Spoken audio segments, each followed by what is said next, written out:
Olá pessoal, estão me escutando?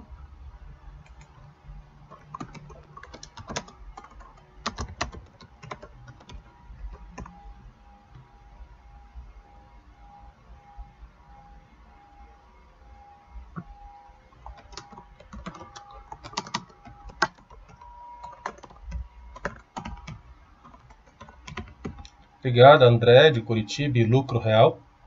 Lucro Real é legal. Bom, a proposta de hoje é fazer uma apresentação sobre como podemos escolher títulos de renda fixa de acordo com o nosso planejamento financeiro, conforme eu tinha anunciado há 2 dias atrás e confirmado hoje mais cedo. Então, iniciando o nosso chat.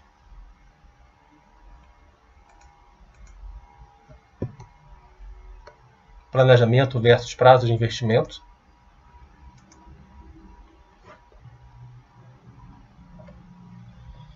Vamos falar de títulos públicos e suas datas de vencimento, como que se pensa um planejamento de investimento, conforme as suas necessidades e conforme a gente escolhe os títulos de acordo com este planejamento. Primeiro, falando dos títulos públicos, nós temos um conjunto de títulos, isso aqui eu acabei de tirar do site do Tesouro Direto, entre títulos indexados à inflação mais juros, e há 2 tipos de títulos assim, títulos que pagam juros semestralmente, eles chamam o cupom de juros 3% a cada 6 meses, não importa qual tenha sido a taxa contratada, e o IPCA principal, NTN-B principal, que ele acumula tudo até o vencimento, sem ficar pagando cupom de juros a cada 6 meses. Temos os pré-fixados, também temos de 2 tipos, a LTN, que paga no vencimento uns juros que você contratou quando você comprou, e temos a NTNF, que paga juros semestrais, mas também é pré-fixado, também cupom de juros a cada 6 meses. E por fim temos a LFT, que é o indexado Selic, que é o pós-fixado, de menor risco com relação aos outros, no curtinho prazo. Quando a gente pensa em planejamento de investimento, a gente deveria pensar de quando que nós vamos precisar do dinheiro. E a gente precisa em diferentes cenários. Seja você solteiro ou casado, tenha ou não família, esteja trabalhando ou aposentado, é sempre bom você ter uma reserva de emergência que cubra um montante de 6 a 12 meses de despesas mensais. Seja suas individuais, se você ainda mora com seus pais, seja familiares, e aí você pode considerar nessa reserva o quanto que seu cônjuge contribui. Acumulado uma reserva de emergência que vai ser utilizada para bancar aquelas despesas que aparecem de emergência no curto prazo, um conserto de um carro, caso você não tenha seguro, uma despesa extra de um médico, de uma cirurgia não prevista, caso não seja coberta por um plano de saúde, um período de desemprego, porque o seguro-desemprego ele é muito pequeno. Serve até para pagar aquelas despesas excepcionais da virada de ano, como compra de material escolar. Isso te dá uma certa segurança de você. Por exemplo, voltando aqui nos títulos indexados ao IPCA, você contrata aqui para 2024 a NTN-B principal a 6,04% ao ano, quando você compra esse título. Entretanto, se você levar até o final, você vai receber exatamente isso, inflação mais 6,04% até o dia 15 de agosto de 2024. Entretanto, se você resgatar antes, você pode ter uma perda, caso os juros nos próximos meses e anos, antes de 2024, eles caiam. Melhor, eles subam. Ao subirem, o teu título perde valor e você tem uma perda se você fizer um resgate antes da hora. Então, para evitar isso, é bom você constituir diferentes investimentos para diferentes prazos. Então, reserva de emergência, que você tem que mexer com mais frequência no seu dia a dia ao longo do seu ano, ela tem que estar separada dos outros prazos. Em um curto prazo, nós podemos pensar a troca de um carro, uma viagem de férias, uma despesa que você prevê que você vai ter num prazo maior do que um ano, menor do que 5. Mas vamos falar melhor de como que define curto, médio, e longo prazo nos próximos slides. Médio prazo, troca de residência, faculdade, sua, dos seus filhos, pós-graduação, mestrado. Longo prazo, geralmente aposentadoria. Passando para os cenários. Eu vou exemplificar em 4 cenários para diferentes idades e com diferentes objetivos de aposentadoria e mais algumas características.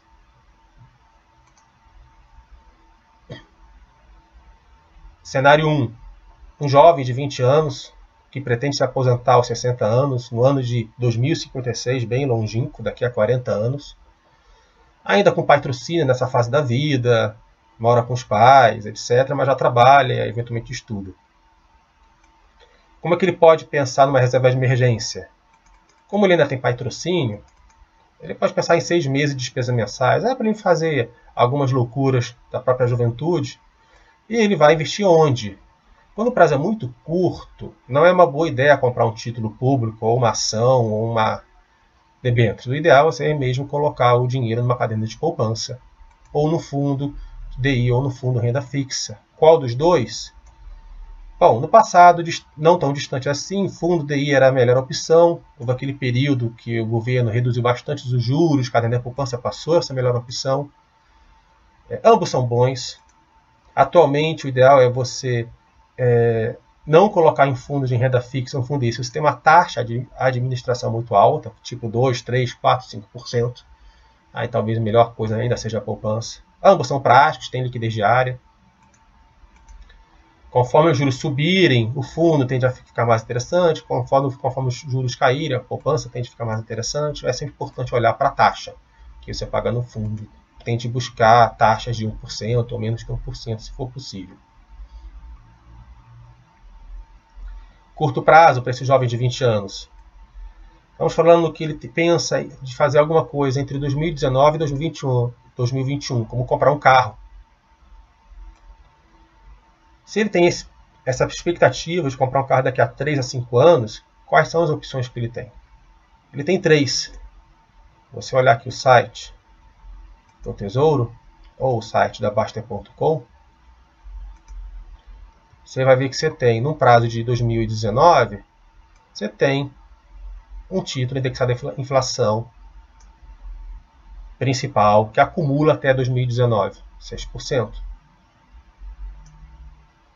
E está à venda, você pode comprar ele. Você também tem título pré-fixado, 2019, LTN, pagando 12,60%. Temos aqui então uma inflação implícita de 6,54%, esperada pelo mercado para esse período, até 2019 pelo menos, ao ano. E nós temos aqui, não temos 2019, mas temos 2021, o pós-fixado, que nesse caso aqui até pagando até um pouquinho mais do que a Selic paga, 0,02 a mais neste momento. Qual deixa você pode escolher? Você pode fazer a ideia do balanceamento, investir nos 3. Assim você não tem que adivinhar se os juros vão cair, vão subir, ou se eles vão ficar estáveis. É uma boa opção. Uma outra opção é você escolher somente o pós-fixado, é extremamente conservador, o prazo é relativamente curto. Conforme os juros forem subindo, ele vai aumentando. Conforme os juros forem caindo, ele vai caindo. E você vai receber o que der de juros de hoje até 2021. Eu gosto muito da opção de comprar somente o IPCA principal, mais conservador, porque ele te garante a inflação, ele te garante um juros real que está muito bom, de 6% hoje. Se a tua despesa é prevista para 2019, para comprar esse carro, ou um pouquinho depois, é comprar e ir comprando e esquecer que esse título existe até chegar a data, quando ele for resgatado, automaticamente entrar na sua conta.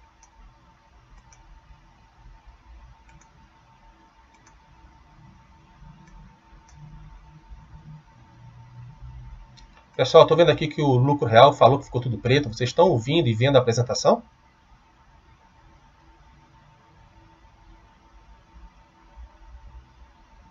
Ok, obrigado, Amy Terraça.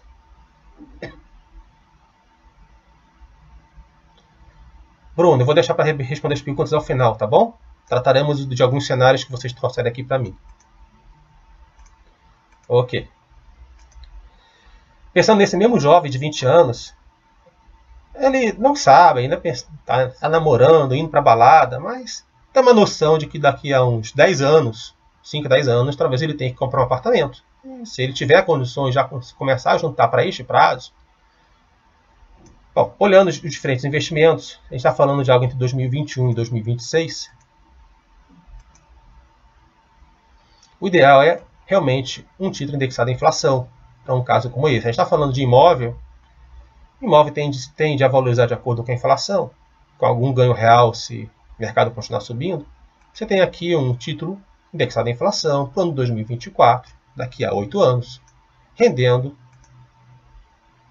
esse aqui de baixo, rendendo 6,04%.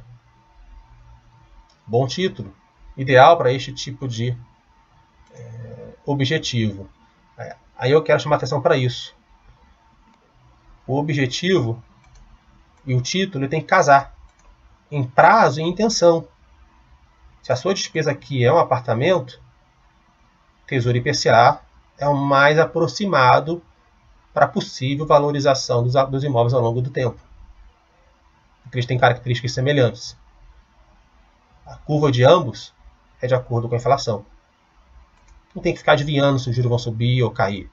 Compra e vai aplicando nesse investimento. Ele pensa em se aposentar, esse jovem de 20 anos, daqui a 40 anos, aos 60 anos de idade, no longínquo ano de 2056. Bom, nós não temos um título indexado à inflação que não paga cupom de juros a cada 6 meses, até 2056, até 2050. O mais longínquo título NTNB principal é o que está à venda, que você pode comprar, é o de 2035.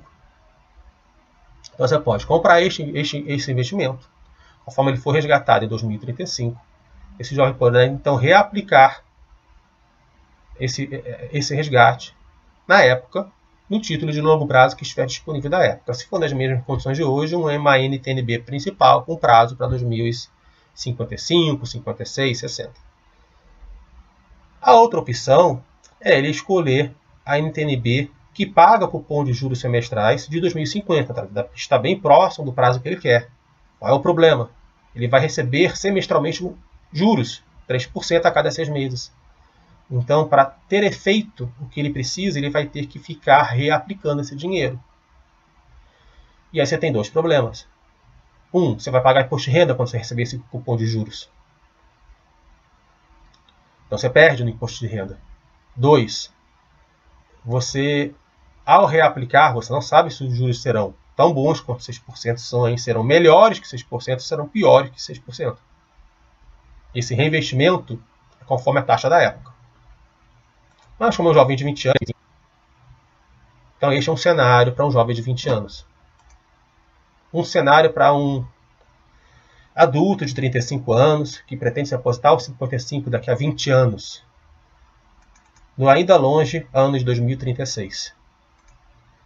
Diferente do jovem, ele precisa ter uma reserva de emergência maior, o ideal de 1 ano, 12 meses de despesas mensais.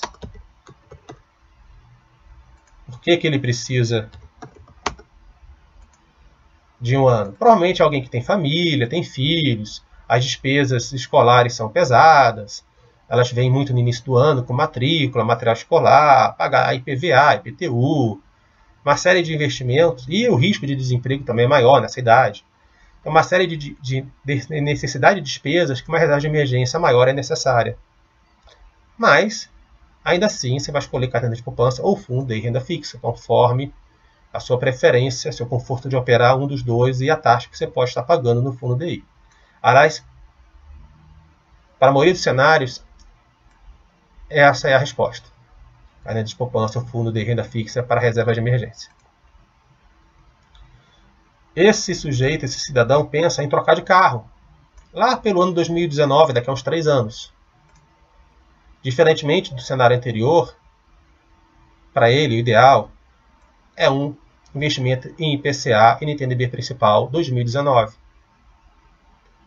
Por quê? Porque no pós-fixado, o mais perto que tem, a venda é o de 2021.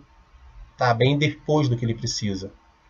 E aí ele ficaria com a alternativa de não conseguir balancear isto com um pré-fixado.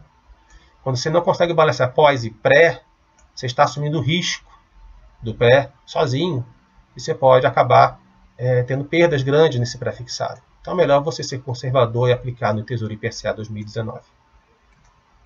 Para um médio prazo, 2026, ele pretende trocar de apartamento daqui a 10 anos. Aí a mesma questão da característica do investimento.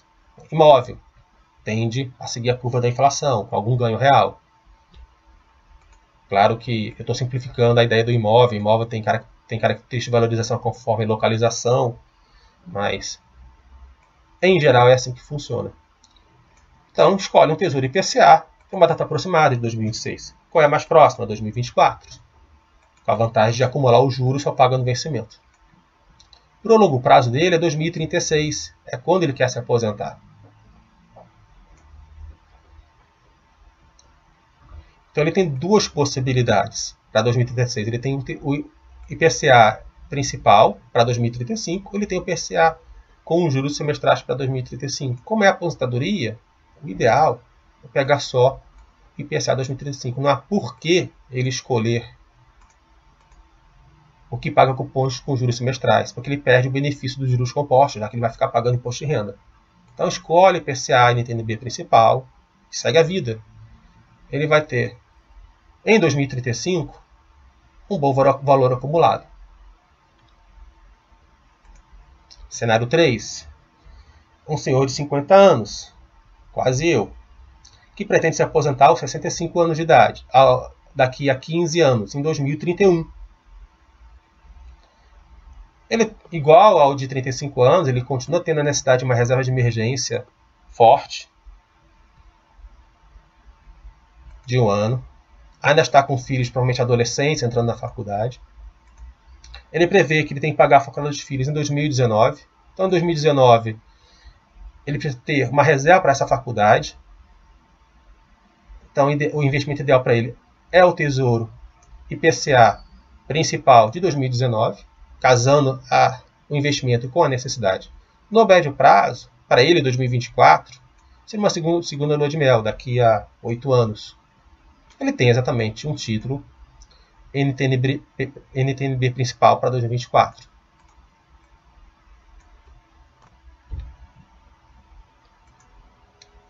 E para o longo prazo? A aposentadoria. Ele quer se aposentar em 2031. Como o anterior, ele também tem um investimento próximo em 2035 para escolher. Qual é o problema? Ele está aqui, esse investimento vai retornar para ele 4 anos depois do que ele pretendia se aposentar. Então ele tem que fazer uma escolha. Vamos lá no site Tesouro Direto. Nós temos a venda 2050, 2035, 2024, com a NTN-B principal. E ele tem também a possibilidade de comprar 2026, só que isso paga com juros semestrais. Não casou 100% com a necessidade dele. Ou ele vai escolher 2024, chegar nessa data, ele vai receber o resgate, reinvestir o dinheiro em outro investimento disponível na época, ou ele vai carregar até 2035 numa NTN-B 2035. E aí ele terá a opção de tentar fazer resgate antecipado disso, correndo o risco da alta de juros na época, ou ele adia o uso desse dinheiro, caso ele tenha uma outra alternativa de investimento, uma outra fonte de renda, então, ou se ele pode adiar a aposentadoria dele. Esse foi um cenário mais difícil. Sendo mais conservador, se ele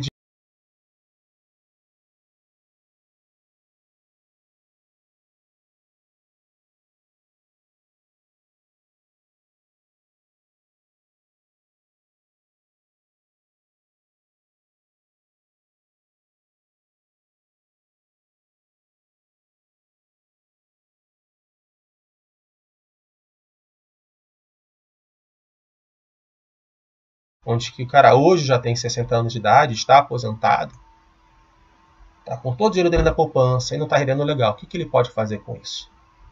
Ele quer viver da aposentadoria dele. Ele consegue viver dos juros se tiver um bom investimento. Então, o principal, aquele que ele pode investir agora e carregar e manter investido, é escolher o de prazo mais longo, 2050. Não importa se a expectativa dele é essa ou não. Paga um bom juro, 6,04. O juro está alto hoje, mais do que estava alguns anos atrás. Só que ele escolhe esse que paga por ponto de juros semestral. A cada 6 meses ele vai receber 3%. Ele pega esse dinheiro e aplica na caderneta de poupança ou no fundo DI, pois ele vai usar esse dinheiro ao longo do ano para viver dele.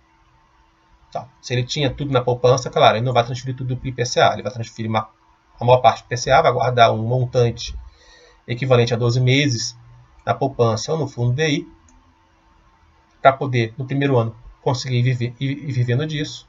Pode até colocar um pouco mais, pode colocar 2 anos para garantir.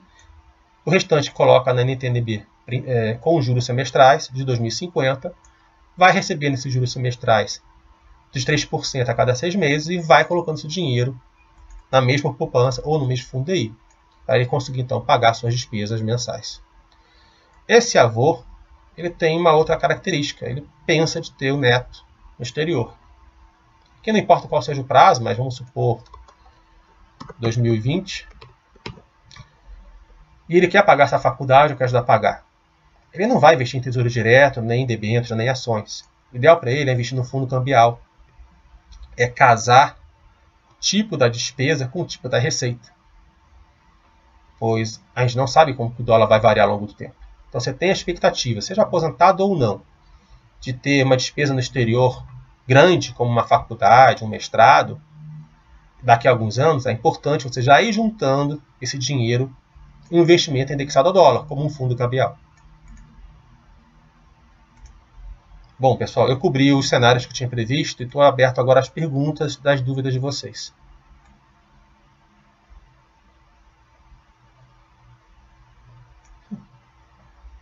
Oi, Meterraza, sabe se não percebi que o vídeo está caindo e voltando não? Para mim está normal. Deve ser questão de conexão com a internet. Até com relação ao desempenho do computador, fechei um monte de aplicações para ele não ficar travando nem nada.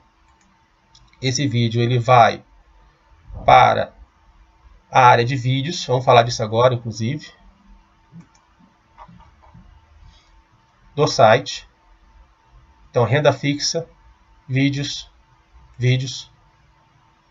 cai na seção de vídeos e vai estar aqui nessa área, junto com os vídeos do Eduardo, antigos de renda fixa. Porque isso é um chat. Então, o chat eu vou sempre disponibilizar somente para ser visto por essa área. Se você cair, por acaso, na seção de vídeos de ações, de FI... Sim, JK, quando eu falei do balanceamento, sim, 33 de Selic, 36 de pré, 36 de pós, mas não é tão simples assim. Tem que olhar os prazos, é 2 meses os prazos. Então, é 1/3, vamos falar aqui em Selic, 1/3 em 2021, Selic, aí você olha para pré-fixado. 1/3 em 2019, porque a de 2021 não está disponível. Se estiver, você coloca em 2021. E 1/3 na NTNB principal de 2019. Está falando de um curto prazo. Quando chegar 2019, 2021, você vai. E aí, conforme você for passando o tempo, você vai colocando em outros títulos de prazos superiores, sempre balanceando nos mesmos prazos. Qual é o problema de você fazer um prazo maior do que 2021 para você fazer balanceamento? É que ele não existe no pós-fixado na Selic. Você não tem 2030 pós-fixado. E aí você balancear só entre IPCA e pré-fixado já começa a ficar arriscado. Porque o seu balanceamento não está perfeito.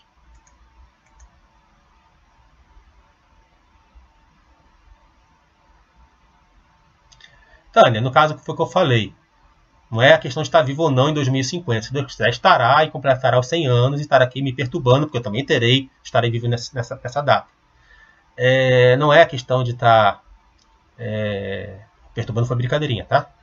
Não é a questão de estar vivo ou não. Se você tem o suficiente para criar patrimônio e viver do rendimento dele, nenhum nenhuma razão para não comprar 2050. A única razão é se o governo der o calote. Mas risco sistêmico, risco de governo é quase que risco sistêmico. Se ele der calote, vai dar calote em tudo, não vai ser só em título de longo prazo. Você terá renda fixa de qualquer jeito. Empresas serão afetadas, elas talvez não paguem os juros das debêntures. Ações caem, ou seja, quando o risco sistêmico do calote do governo acontece, qualquer investimento sai perdendo. Então, se você tem o suficiente para viver somente do cupom de juros, pode comprar 2050. Se você não tem, você precisa viver do principal, você tem que pegar prazos menores. M. Terraza tem um imóvel que mora nele, perfeito.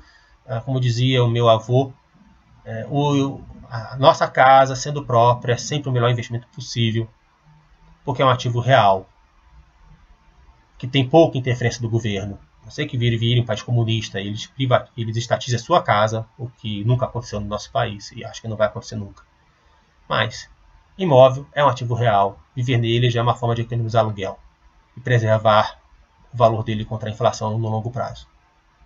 2 salas, você pode alugar perfeito, aluga as 2 salas, você já tem uma renda para complementar quando você se aposentar daqui a... perdi os anos, 9 anos, 8 anos, 9 anos. E o que você conseguir juntar nos próximos 9 anos, você vai investindo no título de renda fixa, NTNB principal. Daqui a 9 anos, 2025, nós temos aqui o 2024 disponível para você, com excelentes juros de 6%.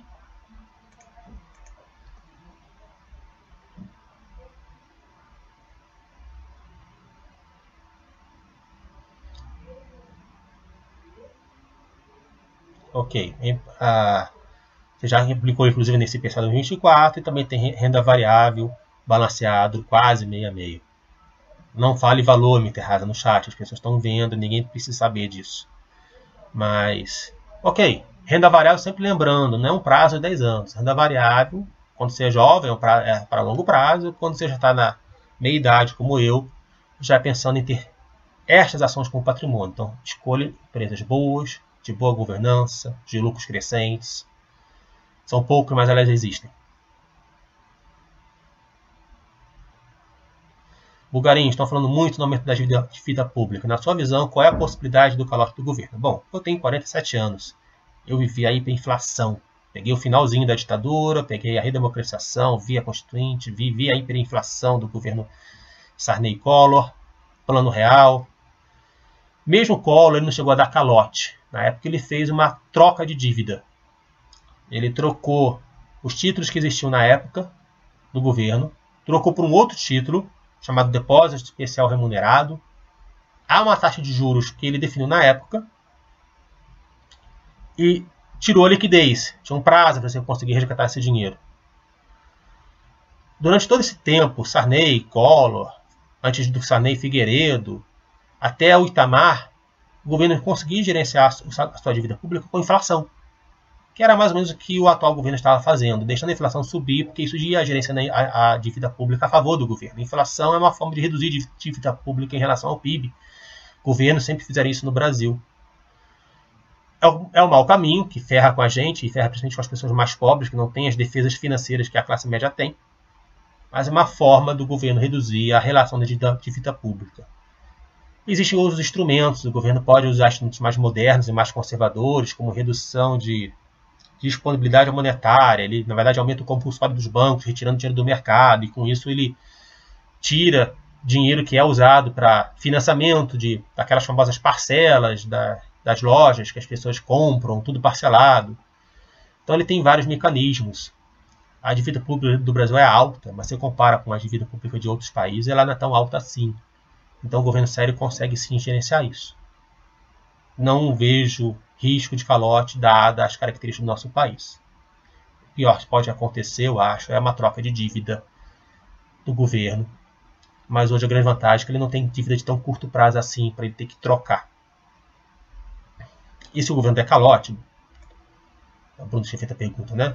Se o governo der calote, ele vai afetar todo mundo em qualquer tipo de investimento. Então, seja ações, debêntures, tesouro direto, valor dos imóveis, próprio aluguel vai ser afetado para quem aluga sala ou apartamento, para outras pessoas vai ser afetado, porque o país inteiro perde.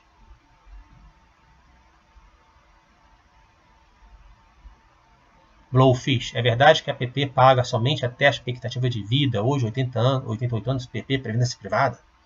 E após essa idade, quem assume os pagamentos é outro fundo, que esqueci o nome, paga menos que a PP? Eu desconheço essa informação. Pode até ter uma questão de securitização de um administrador de um fundo, está contratando um seguro para caso se supere a expectativa de vida, como forma de reduzir o risco desse fundo, mas não, pelo que eu conheço de previdência privada, eu vou atrás desse boato, Blowfish, nunca vi essa informação. Eu conheço bem de previdência privada, ele não tem esse risco. Na verdade, a tabela atuarial que é usada para calcular o rendimento, ela é baseada na expectativa de vida. Mas ela é uma tabela que existe hoje, é baseada na expectativa de vida conhecida hoje, para quem começa a investir a partir de hoje. Passa-se 20, 30 anos, a expectativa de vida muda. E ela mudou de 30 anos para cá, ela aumentou. Então as tabelas atuariais elas vão mudando também, mas isso afeta novos fundos. Por exemplo, quem contratou previdência privada início da década de 90, no final da década de 80, eu conheço gente que fez isso, tem uma tabela atuarial muito boa, porque utilizava uma expectativa de vida de 10 anos menos do que hoje. Então, quando ele se aposentar, ele vai ter uma rentabilidade maior do que começou a investir em 2010 e se aposentar na mesma data que esta pessoa que começou em 87. Mas isso é a forma de cálculo do rendimento da previdência privada. Se o cara viver mais, ele ganhou. Mas se ele viver menos, ele ganhou menos. E o fundo está ganhando. Aliás, a ideia da tabela atuarial é essa. É fazer a média da expectativa de vida, entender o risco que o fundo tem de previdência privada para pagar esses rendimentos, dada a expectativa de vida. Quem morrer antes da média é lucro para o fundo, quem morrer depois da média é prejuízo para o fundo. Se a média estiver certa, o fundo não perdeu. Greater, URVs. Eu lembro das URVs. A gente viu com duas moedas. Blowfish, tem uma interrogação aí, a interrogação da frase anterior, ou você não entendeu alguma coisa?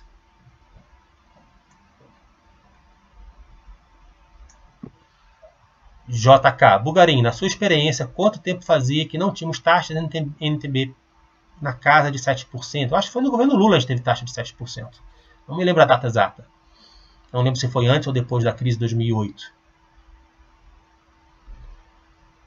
Não, acho que a gente teve 7% ano passado, né? Mas antes disso, acho que foi no governo Lula. A Dilma reduziu bastante os juros. Perspectiva de taxas assim nos prazos de 3 a 4 anos. Vai depender de como o governo decidir gerenciar a dívida pública. Isso tem a ver com a pergunta do Bruno. E como ele decidir gerenciar a inflação também. Se ele aceitar mais a inflação, ele pode trabalhar com taxa de juros menor. Se ele resolver combater a inflação, ele vai ter que aumentar a taxa de juros. Que a redução, o aumento de compulsório para retirar dinheiro do mercado não é suficiente para combater a inflação. Você tem que combinar as duas coisas. A política monetária usa o câmbio e a contração de disponibilidade de moeda no setor financeiro que financia tudo que a gente compra e consome. Então, assim, depende de novo do governo chegar, da nova equipe econômica e ver quais são as primeiras decisões que eles vão tomar para perceber se os juros vão cair ou subir.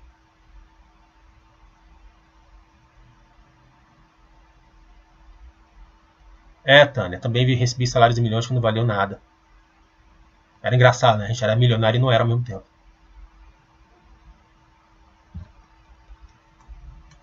Pessoal, 8h17, faltam 3 minutos para eu passar o horário para o Miller. Vocês têm mais alguma pergunta? Querem que eu fale mais alguma coisa? Podem propor assunto.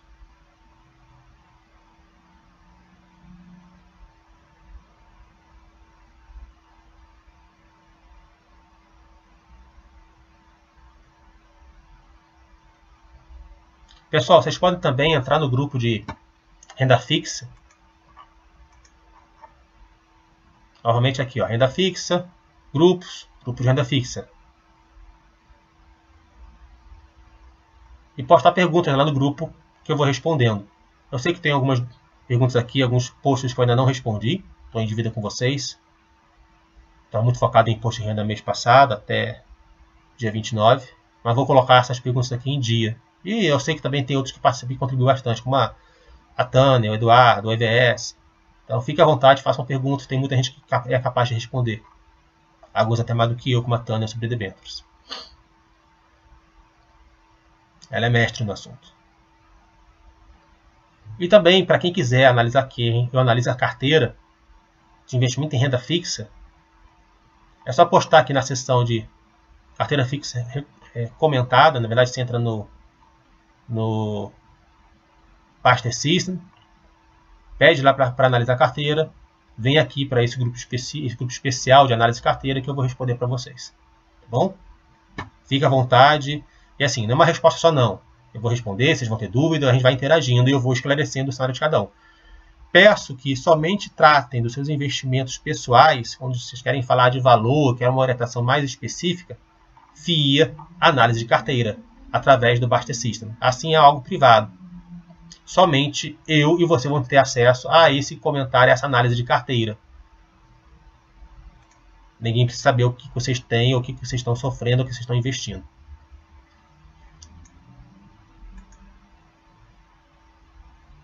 Tânia, gostaria de debater debêntures versus tesouro visando renda. Qual é a proposta de debate, Tânia? Não entendi. Eu gosto muito dos dois investimentos, só que debêntures não é para 99% das pessoas que investem em renda fixa, porque é algo complicado, mais complicado do que tesouro direto, que por sua vez é mais complicado do que fundo DI. Então, já quem investe em tesouro direto já é uma minoria. Quem investe em renda fixa privada, como debêntures, é uma minoria da minoria. Mas eu acho um excelente investimento para quem está disposto a estudar, a aprender. Sempre considerando que debêntures é um investimento de mais risco que o tesouro direto, porque o risco está sempre... Investimento em renda fixa, o risco é sempre do emissor. O emissor daquele título ele é um devedor, ele deve dinheiro para você. Você é o credor dele. E o risco dele, o principal de todos, é o calote. Seja do governo, seja de uma empresa. Então, o governo pode dar calote no tesouro direto e uma empresa pode dar calote numa debênture. Então, um risco do governo ele é menor, porque é um risco sistêmico. E a gente acompanha mais facilmente o que o governo está fazendo. Ele pode tomar a decisão até de resgatar antecipado, assumir um certo prejuízo e redirecionar o dinheiro para outro lugar. O risco da debêntures é um risco maior. Eu já vi casos de a empresa se dar o direito de antecipar o vencimento e antecipar e você perdendo o imposto de renda daquele investimento que você não esperava. Ela tinha esse direito de antecipar e ela aplicou a antecipação para ela poder reduzir a dívida dela e depois conseguir se financiar com juros menor, porque a debênture anterior estava com juros muito altos. Quebrou as pernas dos investidores, que perderam a expectativa de juros e perderam no imposto de renda. Então, assim, quem investe em debêntures sabe que deve investir um percentual pequeno e tem que conhecer bem o que está fazendo e entender o risco de cada emissor de debêntures, de cada devedor, que ele deve dinheiro para você.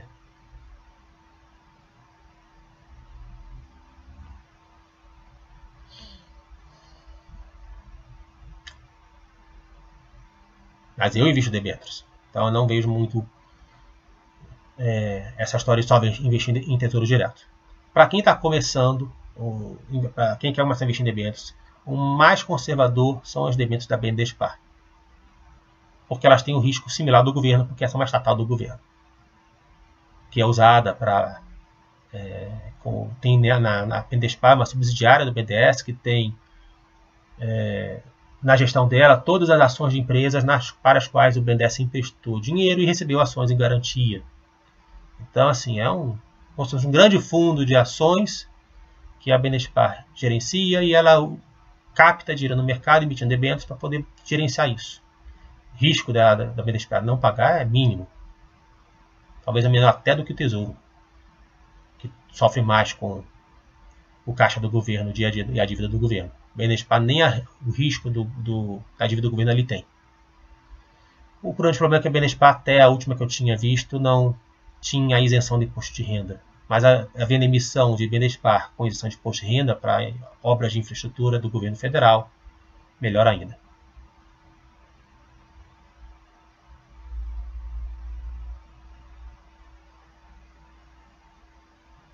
O Profis está pedindo para olhar um tal de fundo de cobertura de benefícios extraordinário. Profis, me faz uma gentileza, cria um post disso lá no grupo de renda fixa e em cima disso a gente vai debatendo, que assim eu vou ter ajuda de outros colegas também, mas eu vou pesquisar sim. Eu conheço a FGC, Fundo de Cobertura de Benefícios Extraordinários, eu tenho que pesquisar. A R. Martins. O que recomenda para ir separando uma renda para uma viagem em 15 meses? TT Selic? TD Selic, 15 meses, vamos ver. Nós estamos em maio de 2016. Maio de 2017, mais 3 meses. Ou agosto de 2017. Não, está disponível. 2017. Para você comprar. Então não tem essa opção. Para 2021 está muito longe. 15 meses, para mim, é curto prazo. Aliás, é menos que curto prazo. É quase a sua reserva de emergência. Então, o ideal seria um fundo DI mesmo.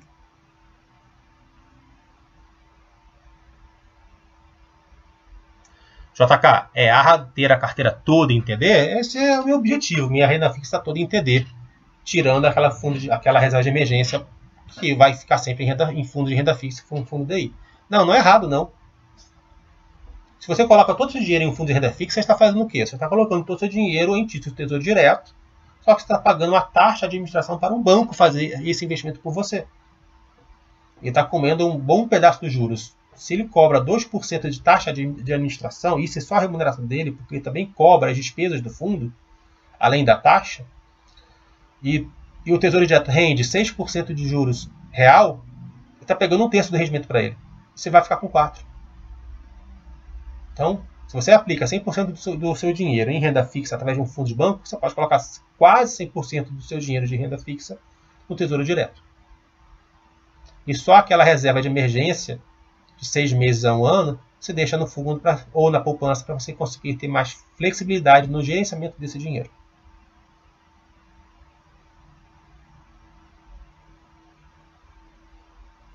A R. Martins, se a viagem é para o exterior, fundo cambial é uma boa opção, como a Tânia acabou de mencionar. Tá bom? Eu, quando pensei em viagem, não lembrei do exterior, pensei no Brasil mesmo. Sim, fundo cambial. A R. Martins, não sei se você pegou a hora que eu estava falando no PowerPoint, mas eu falei aqui, ó, no penúltimo slide, o último slide de conteúdo, nesse cenário 4, no caso, faculdade neto exterior, fundo cambial. Mas eu comentei na hora que serve para qualquer tipo de despesa no exterior, pode ser inclusive uma viagem. Aqui viagem costuma ser uma despesa tão grande assim quanto uma faculdade, mas é válido sim. Gastão Ávila, quem tem uma PP 45/55, taxa de 2%, já na LIC 10%, é interessante migrar para ter tesouro direto mais renda variável? Gastão, eu não entendi se esse 45/55 é 45% em renda variável e 55% em renda fixa, mas vamos supor que seja. Então, você já tem uma previdência privada que paga uma taxa alta de 2%, já está na alíquota melhor possível da tabela regressiva de 10%. Você está perguntando se você deveria migrar para tesouro direto em renda variável? Sim. É interessante. Você já resgata numa alíquota muito boa. Só que lembre da seguinte coisa. Se você vai usar o dinheiro agora, tem um problema aqui, essa taxa de 2% está muito cara. Aí, vamos separar a resposta. Você está ainda aportando dinheiro nela? Você está aportando? Você paga a taxa de carregamento? Se sim, é um investimento ruim. Ah, não, é uma de empresa, então você não paga a taxa de carregamento. Ainda melhor, a empresa faz contrapartida, então você pode continuar investindo nela. Não, é uma previdência privada pessoal. Você não está mais aportando, você paga uma taxa de 2%, você já está numa idade próxima de se aposentar. Migre para tesouro direto e renda variável. É o melhor que você faz. Mas, quiser debater o assunto com mais dados, vai lá na seção vai lá no Baixa System, pede para analisar a carteira de renda fixa, que eu discuto com você o seu caso particular. Ok? VM Fox, debêntures de infraestrutura, o risco é bem menor? Não, o risco não é bem menor não. O risco é maior do que tesouro direto e é maior do que as debêntures da BNDESPar. Porque o risco está no emissor. A debênture de infraestrutura é uma empresa que vai investir em infraestrutura, quer captar dinheiro no mercado, pegando emprestado, emite a debêntures com essa finalidade, cumpre com todos os requisitos para dar o benefício da isenção de imposto de renda para os credores que vão emprestar dinheiro para ela, mas ela pode dar calote, ela pode ter dificuldades financeiras e querer renegociar a taxa, os prazos, adiar o pagamento dos juros. O risco o risco de renda fixa é sempre um risco vinculado ao devedor desse dinheiro, que é o cara que emitiu a renda fixa, seja governo, seja empresa. Então, uma debêntures, como a gente está falando de empresa, o risco é sempre maior do que o governo federal.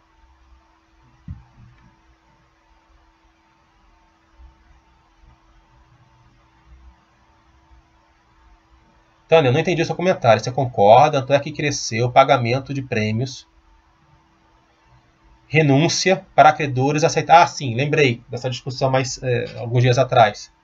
Esse é um caso quando a empresa que emite debêntures, pedindo dinheiro emprestado no mercado, ela seja de infraestrutura ou não, ela não consegue cumprir com as condições previstas das debêntures, ela não tem o direito de tomar decisão à nossa revelia, ela precisa de uma assembleia dos debenturistas, que somos nós, credores, para aprovar alguma mudança de condição, como redução de taxa, ou o alongamento de prazo, ou adiantamento de juros.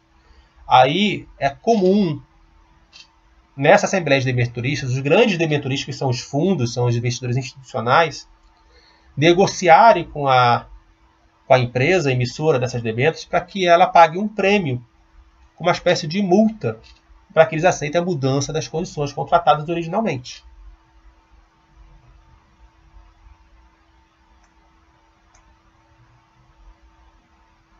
Pessoal, deu 8h30, eu vou ter que encerrar para liberar o horário para o Milha, não posso seguir no horário. Semana que vem farei outro chat ao vivo. Provavelmente vou começar às 7h30. Na prática está sendo esse o horário que eu consigo entrar para conseguir trabalhar com vocês. Vou falar de renda fixa de novo. Ainda vou pensar no tema certinho. Se alguém quiser sugerir alguma coisa, poste lá no grupo de renda fixa uma sugestão. Vou pensar esse final de semana, mas esses primeiros chats que eu vou fazer de renda fixa serão sempre chats básicos, falando de conceitos que a maioria das pessoas não conhece ou precisa reforçar o conhecimento. Tânia, muito obrigado pela presença. A sua grande experiência é sempre muito bem-vinda e você sempre me cobra e me ajuda, seja aqui no grupo, seja nos chats. M. Terrazo, Gastão, EVM Fox, Bruno, Brunfish, JK, Gritter, Lucro. Se eu esqueci alguém, muito obrigado pela presença. Elaine. Eu vou tentar gravar o vídeo e disponibilizar para ser revisto pelo pessoal através da seção de vídeos da área de renda fixa. Ok? Conforme eu também criar os vídeos que serão disponíveis em canal, eu aviso via o grupo de renda fixa. Que isso, Lucro Real. É um prazer estar ajudando vocês. Eu também aprendo bastante com o pessoal. Aliás, hoje eu estou mais retribuindo tudo que eu aprendi no site Basta.com.